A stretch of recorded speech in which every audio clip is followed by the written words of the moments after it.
7월 24일 KMA 뉴스브리핑입니다. 건강보험 재정에 대한 국고 지원을 늘려야 한다는 목소리가 그 어느 때보다 거셉니다. 더불어민주당 윤일규 의원과 김정우 의원이 23일 개최한 토론회에서 참석자들은 문재인 케어의 시행으로 건강보험 재정 우려가 커지고 있는 데다가 국민의 건강보험료 부담도 커진 만큼 국가도 책임 있는 자세를 보여야 한다고 지적했습니다. 보건복지부는 국고 지원 규모를 1조 원가량 늘리겠다는 입장이지만 목표치 자체가 법정 기준에 훨씬 못 미칩니다. 특히 문재인 정부 들어 과거 정부보다 국고지원금 비중이 더 낮아졌습니다. 무상의료운동본부 유재길 공동집행위원장은 정부는 올해 건강보험료율을 3.5% 올리면서도 국고지원은 하향 지원하고 있다면서 돈은 국민이 내고 생색은 정부가 내는 꼴이라고 비판했습니다. 토론자로 나선 의협 박진규 기획이사도 현재 상황에서 국고 지원은 필수적이라면서 비용은 최소화하고 서비스는 최상으로 유지하려는 것은 모순이라고 지적했습니다. 의료개혁 투쟁을 위한 민초의사 회원들의 조직화가 진행 중입니다. 서울시의사회 산하 구의사회 반모임이 이번 주부터 본격적으로 시작됐는데요. 23일 강남구 의사회 반모임에는 정성균 의협 총무이사가 함께 참석해 의쟁투의 활동과 투쟁 목표를 설명했습니다. 정 이사는 투쟁을 성공적으로 이끌기 위해서는 무엇보다 조직화가 중요한데 집행부는 가능한 반모임에 참석해서 회원들에게 직접 현안을 설명해드리겠다고 말했습니다. 이날 반모임에 참석한 회원들은 의쟁투의 행보에 공감을 표하며 아낌없는 조언을 전했습니다.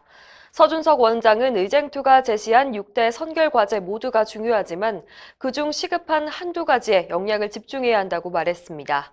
성기수 원장도 일단 투쟁을 한다면 강력하게 나서야 한다면서 국민이 쉽게 이해할 수 있는 이야기로 접근해야 한다고 말했습니다. 사무장병원을 개설 단계에서 걸러내는 방안이 추진됩니다. 바른미래당 최도자 의원은 지자체 산하의 의료기관 개설위원회를 만들어서 의료기관 개설 승인을 하기 전에 사무장 병원인지 아닌지를 파악하는 내용의 의료법 개정안을 발의했습니다. 건보공단에 따르면 최근 10년간 적발된 사무장병원 등 불법 개설 의료기관은 총 1,531곳인데요. 이들로부터 환수된 요양급여 비용이 무려 2조 5천억 원에 달합니다.